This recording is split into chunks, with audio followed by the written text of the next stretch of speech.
പാപത്തെ ഓർത്ത് അനുദപിക്കുകയും പാപത്തിന്റെ മേഖലകളെ മനസ്സിലാക്കുകയും അവൻ വഴി തിന്മ പ്രവേശിക്കാൻ കാരണമായ അല്ലെങ്കിൽ തുറന്നു കൊടുത്ത പ്രവേശന കവാടങ്ങളെ മനസ്സിലാക്കുകയും ബോധപൂർവം അവനിൽ പ്രവർത്തിക്കുന്ന തിന്മയെ, പൈശാചികതയെ, പാപത്തെ വെറുത്തുപേക്ഷിക്കാൻ തയ്യാറാകുകയും ചെയ്താൽ പിന്നെ വിടുതൽ എളുപ്പമായി കാര്യങ്ങൾ. ആ വ്യക്തിയെ വിടുതലെടുക്കാനായിട്ട് 10 പറഞ്ഞ് അവന്റെ നാമത്തിൽ വിശ്വസിക്കണം, അവന്റെ നാമത്തിൽ പാപങ്ങൾ ഏറ്റുപറയണം, അല്ലെങ്കിൽ അനുദപിക്കണം, അല്ലെങ്കിൽ മാനസാന്തരപ്പെടണം, അവന്റെ നാമത്തിൽ ക്ഷമിക്കണം. ഇനി അവന്റെ നാമത്തിൽ നമ്മളിൽ പ്രവർത്തിച്ചു കൊണ്ടിരിക്കുന്ന തിന്മകളെ തിരസ്കരിക്കണം. തിരസ്കരിക്കാൻ തയ്യാറായിട്ടാണ് ഈ നാമത്തിന്റെ അധികാരം ഉപയോഗിക്കുന്നത്. ഇത് പോകണ്ട, ഇതിവിടെ ഇരുന്നോട്ടെ എന്ന് പറഞ്ഞുകൊണ്ട് പിന്നെ നമ്മളിത് പ്രയോജനപ്പെടുത്തിയിട്ട് എന്താ കാര്യമുണ്ട്?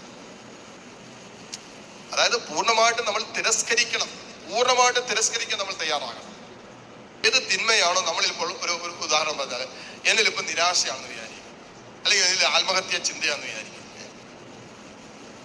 ഞാൻ ഈ ആത്മഹത്യയുടെ ദുരാത്മാവിനെ പൂർണ്ണമായിട്ടും തിരസ്കരിക്കണം, പൂർണ്ണമായിട്ട് ഉപേക്ഷിക്കണം. എന്നിട്ടാണ് യേശുവിന്റെ നാമത്തിന്റെ അധികാരം ഞാൻ പ്രയോജനപ്പെടുത്തുമ്പോൾ ആ നാമത്തിൽ ഞാൻ എന്നെ തന്നെ സീൽ ചെയ്യുക. എല്ലാം അഴിച്ച്, എല്ലാം ക്ലിയർ ചെയ്ത്, ബ്രേക്ക് ചെയ്ത് പുറത്താക്കി ആ നാമത്തിന്റെ അധികാരത്തിൽ ഞാൻ വിശ്വസിച്ച് ഏറ്റെടുക്കാൻ തുടങ്ങുമ്പോൾ പിന്നെ ഒരു തിന്മയ്ക്കും എന്റെ മേൽ പ്രവർത്തിക്കാൻ പറ്റില്ല. മറ്റൊരു വാക്യം പറഞ്ഞാൽ, നമ്മൾ യേശുവിന്റെ കൂടെ നടക്കാൻ തീരുമാനമെടുക്കണം.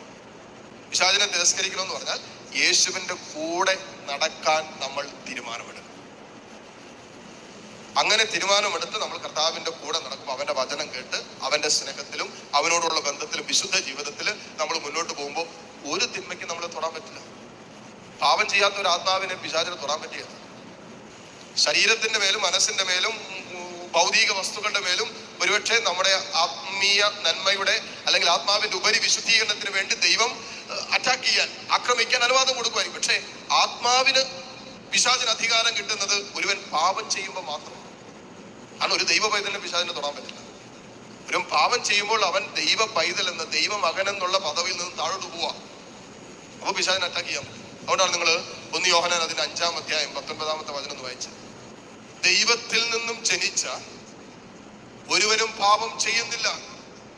ഒരു വീണ്ടും ജനനം, അവന്റെ സ്നേഹത്തിൽ അവനോടുള്ള ബന്ധത്തിൽ ഒരു വീണ്ടും ജനനം സംഭവിച്ച ഒരു ദൈവ പൈതൽ, പരിശുദ്ധാത്മാവിൽ വീണ്ടും ജനിച്ച, ആത്മാവിന്റെ സ്വരം കേട്ട് ജീവിക്കുന്ന, ദൈവസ്നേഹത്തിൽ ജീവിക്കുന്ന ഒരു ദൈവ പൈതൽ ഒരുവനും പാപം ചെയ്യുന്നില്ല. അപ്പൊ സംഭവിക്കുന്ന ദൈവപുത്രൻ അവനെ സംരക്ഷിക്കുന്നു എന്ന് നാം അറിയുന്നു. പാപം ചെയ്യാത്ത ഒരാത്മാവിനെ ദൈവം സംരക്ഷിക്കുന്നു.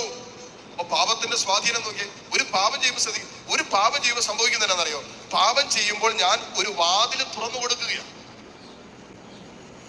പിശാചിന് പ്രവേശിക്കാനുള്ള ഒരു വാതിൽ ഞാൻ തുറക്കുകയാണ്. ഞാൻ പാപം ചെയ്യുമ്പോൾ ഞാൻ എന്റെ കണ്ണുകൊണ്ട് പാപം ചെയ്യുമെന്ന് വിചാരിക്കും. ഞാൻ ബ്ലൂ ഫിലിം കണ്ടുകൊണ്ടിരിക്കാന്ന് വിചാരിക്കും, മ്ലേച്ഛത കാണുമെന്ന് വിചാരിക്കും. അപ്പൊ സംഭവിക്കുന്നത് എന്റെ കണ്ണുകള് പിശാചിന് എന്റെ ആത്മാവിന്റെ മേല് അധികാരം എടുക്കാനുള്ള ഒരു പ്രവേശന കവാടമായിട്ട് കണ്ണുകൾ മാറി. ഇനിയിപ്പോ ഞാൻ യേശുക്രിസ്തുവിന്റെ നാമത്തിൽ വിശ്വസിച്ച് അവന്റെ നാമത്തെ പ്രതി ഞാൻ കണ്ണുകളിലൂടെ വന്ന പാപത്തെ വെറുത്തുപേക്ഷിച്ച് ക്ഷമിക്കാൻ ദൈവത്തോട് ക്ഷമ പറഞ്ഞ്, എന്നിട്ട് ഞാൻ ഈ തിന്മയെ, അതായത് കണ്ണുകളിലൂടെ പ്രവേശിച്ച ആ മ്ലേച്ഛതയുടെ ദുരാത്മാവിനെ പൂർണ്ണമായും തിരസ്കരിക്കുകയും യേശു എനിക്ക് തന്ന പിശാചുക്കളെ ബഹിഷ്കരിക്കാൻ തന്ന, പുറത്താക്കാൻ തന്ന അധികാരത്തിന്റെ കീഴിൽ നിന്നുകൊണ്ട് അവയെ എന്നേക്കുമായി ഒരു ദൈവ പൈതൽ ആ നാമത്തിന്റെ അധികാരത്തിൽ ആജ്ഞാപിക്കുമ്പോൾ അവനിൽ നിന്നും മറ്റുള്ളവരിൽ നിന്നും ആ തിന്മ വിട്ടകലും. ഇതൊരു പ്രവേശന കവാടം. നമ്മുടെ ഇന്ദ്രിയങ്ങളെല്ലാം തന്നെ തിന്മയ്ക്കുള്ള പ്രവേശന കവാടങ്ങളായിട്ട് മാറാം. അത് തന്നെ ദൈവസ്നേഹത്തിന്റെ അനുഭവങ്ങൾ അനുഭവിക്കാനുള്ള പ്രവേശന കവാടങ്ങളായിട്ട് മാറാം.